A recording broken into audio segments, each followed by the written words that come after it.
ಯಾವ ರೀತಿ ಜೀವನ ಆಗಿದೆ ಎಂಬುದನ್ನು ನೋಡೋಣ. ಸ್ಮಾರ್ಟ್ ಫೋನ್ ಬರೋಕ್ಕಿಂತ ಮುಂಚೆ ಯಾವ ರೀತಿ ಜನ ಹೇಳುತ್ತಿದ್ದರು ಎಂಬುದನ್ನು ನೋಡೋಣ.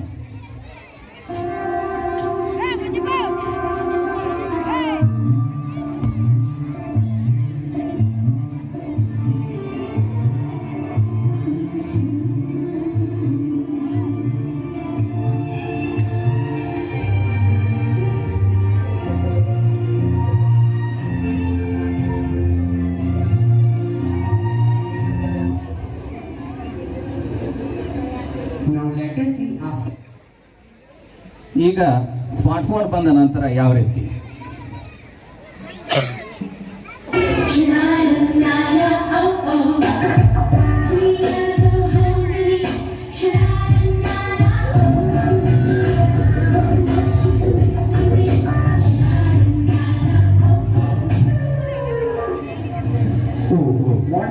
ಎಂತಹ ಬದಲಾವಣೆ.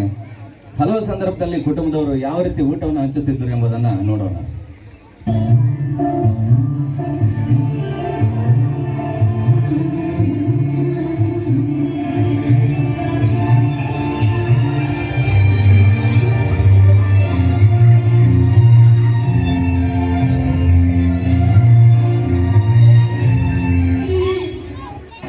ಸ್ಮಾರ್ಟ್ ಫೋನ್ ಬಂದ ನಂತರ ಈಗ ಯಾವ ರೀತಿಯಾಗಿದೆ.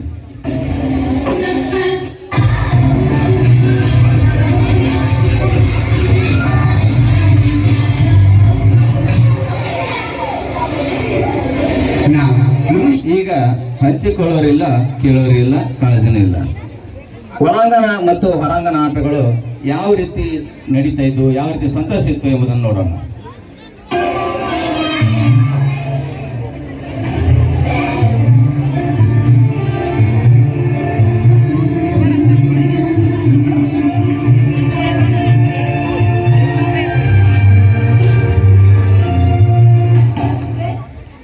ಆದರೆ ಈಗ ನಾವು ಹೇಗೆ ಆಡುತ್ತಿದ್ದೇವೆ.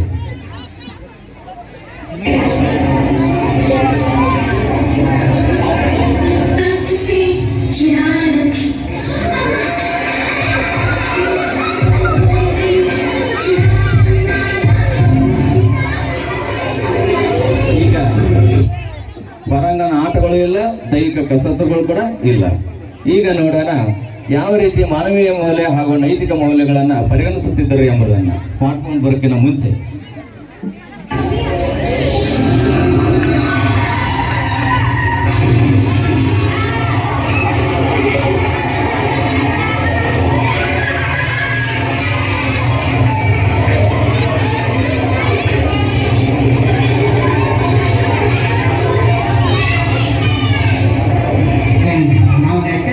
ಆದರೆ ಸ್ಮಾರ್ಟ್ ಫೋನ್ ನಂತರ ನೈತಿಕ ಹಾಗೂ ಮಾನವೀಯ ಮೌಲ್ಯಗಳನ್ನು ಯಾವ ರೀತಿ ಪರಿಗಣಿಸುತ್ತಿದ್ದೇವೆ.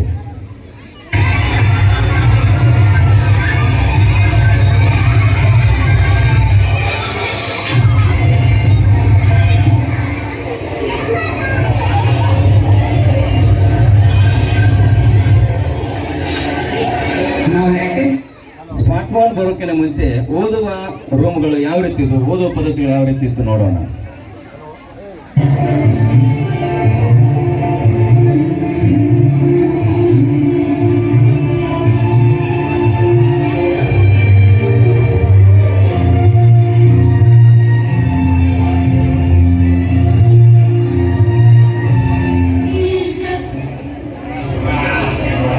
ಸ್ಮಾರ್ಟ್ ಫೋನ್ ಬಂದ ನಂತರ ಓದೋ ಪದ್ಧತಿ ಯಾವ ರೀತಿ ಬದಲಾಗಿದೆ ನೋಡೋಣ.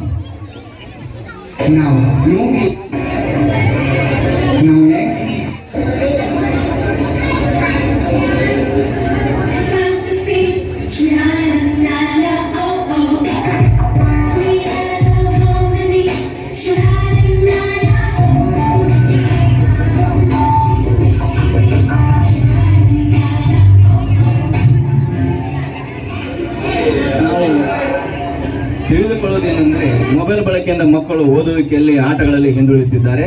ಆದ್ದರಿಂದ ಕಡ್ಡಾಯವಾಗಿ ಮೊಬೈಲ್ ಫೋನ್ ಅನ್ನು ಬಳಸೋದನ್ನು ಕಡಿಮೆ ಮಾಡೋಣ.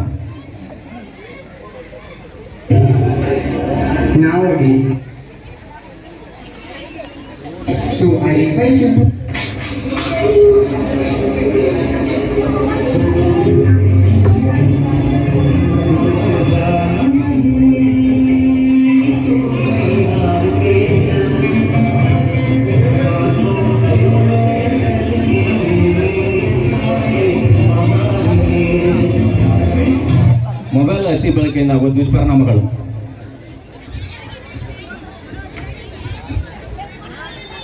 ಮೊಬೈಲ್ ಅತಿ ಬಳಕೆಯಿಂದ ಕಿವುಡತನ ಉಂಟಾಗುತ್ತದೆ. ಮೊಬೈಲ್ ಬಳಸುವುದರಿಂದ ಕಣ್ಣಿನ ಒತ್ತಡ ಮತ್ತು ಕಳಪೆ ಏಕಾಗ್ರತೆಗೆ ಕಾರಣವಾಗಬಹುದು. ಮೊಬೈಲ್ ಬಳಸುವುದರಿಂದ ನಿದ್ರಾಹೀನತೆ ಉಂಟಾಗುತ್ತದೆ.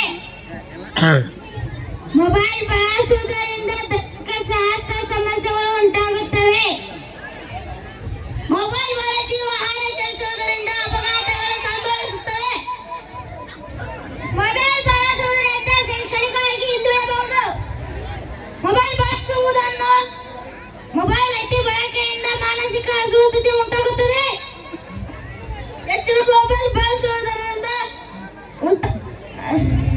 ಹೆಚ್ಚಿನ ಮೊಬೈಲ್ ಬಳಸುವುದರಿಂದ ಕೋಪ ಖಿನ್ನತೆ ಉಂಟಾಗುತ್ತದೆ.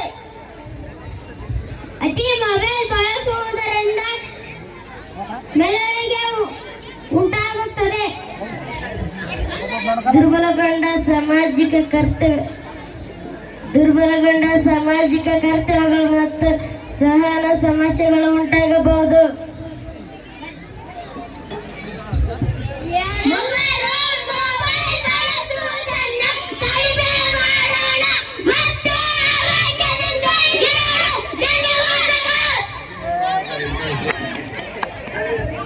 ಮೊಬೈಲ್ ಅನ್ನ ಹಿತಮಿತವಾಗಿ ಬಳಸಿ ನಮ್ಮ ಜೀವನವನ್ನ ಸಂರಕ್ಷಿಸಬೇಕು ಎನ್ನುವಂತ ಸಂದೇಶವನ್ನ ಸಾರತಕ್ಕಂತ ಎಲ್ಲ ಮುದ್ದು ವಿದ್ಯಾರ್ಥಿಗಳಿಗೆ ತುಂಬ ಹೃದಯದ ಧನ್ಯವಾದಗಳು. ಈಗ 6ನೇ ತರಗತಿ ವಿದ್ಯಾರ್ಥಿಗಳಿಂದ ಉತ್ತರ ಕರ್ನಾಟಕ ಜಾನಪದದ ರೆಮಿಕ್ಸ್ ಸಾಂಗ್ ದೀಪ ಹಾಗೂ ಸಂಗಡಿಗರಿಂದ ಮುಂದಿನ